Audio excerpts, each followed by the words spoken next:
আপনি কি জীবনে সফল হতে চান? তাহলে একবার দেখে নিন বিশ্বের সফল মানুষদের 5টি সাধারণ অভ্যাস। এই অভ্যাসগুলো কঠিন নয়, কিন্তু আপনার জীবনকে বদলে দিতে পারে। ভিডিওটি শেষ পর্যন্ত দেখুন, কারণ শেষের দিকে থাকবে একটি চ্যালেঞ্জ শুধুমাত্র সাহসীদের জন্য। নাম্বার 1, সকালে উঠা। সফল মানুষরা ঘুম থেকে উঠেন ভোর 5টা থেকে 6টার মধ্যে। এই সময় তারা পরিকল্পনা করেন, পড়েন, ব্যায়াম করেন বা ধ্যান করেন। যেমন টিম কুক বা অমিতাভ বচ্চন ভোরে দিন শুরু করেন, কারণ সকালে মন শান্ত, মাথা ঠান্ডা এবং সময় থাকে নিজের জন্য। নাম্বার 2, প্রতিদিন শেখা। সফল মানুষ প্রতিদিন কিছু না কিছু শেখেন, হোক সেটা বই পড়া, অডিও শোনা বা নতুন স্কিল শেখা।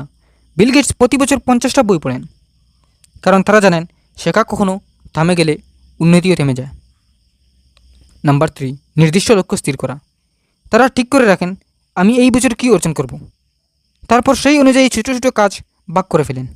একটা ছোটো ডায়েরি বা অ্যাপ ব্যবহার করে প্রতিদিনের লক্ষ্য লিখে রাখেন। এই অভ্যাস তাদের সময় নষ্ট হওয়া থেকে বাঁচায় এবং মনোযোগ ধরে রাখে। নাম্বার 4, শারীরিক ও মানসিক যত্ন নেওয়া।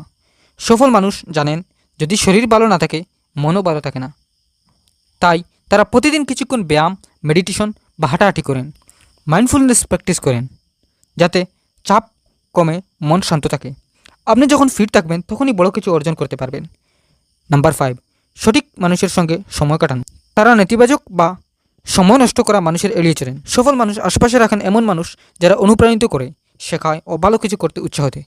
তারা বিশ্বাস করেন আপনি হচ্ছেন সেই 5 জনের গড় যাদের সঙ্গে আপনি সবচেয়ে বেশি সময় কাটান। এখন আপনার কাছে আমার একটি প্রশ্ন, এই 5টি অভ্যাসের মধ্যে আপনার জীবনে কোনটা আছে আর কোনটা নেই কমেন্টে জানাতে ভুলবেন না। আপনি কি সাহসী? তাহলে আগামী 7 দিনে এই 5টি অভ্যাসে অন্তত 3টি মেনে চলুন। পরীক্ষা করে দেখুন আপনার মন ও জীবন কতটা বদলে দেয়। ভিডিওটি ভালো লাগলে একটি লাইক দিন আর বন্ধুদের সঙ্গে শেয়ার করুন। সাবস্ক্রাইব করুন আরও ভিডিওর জন্য।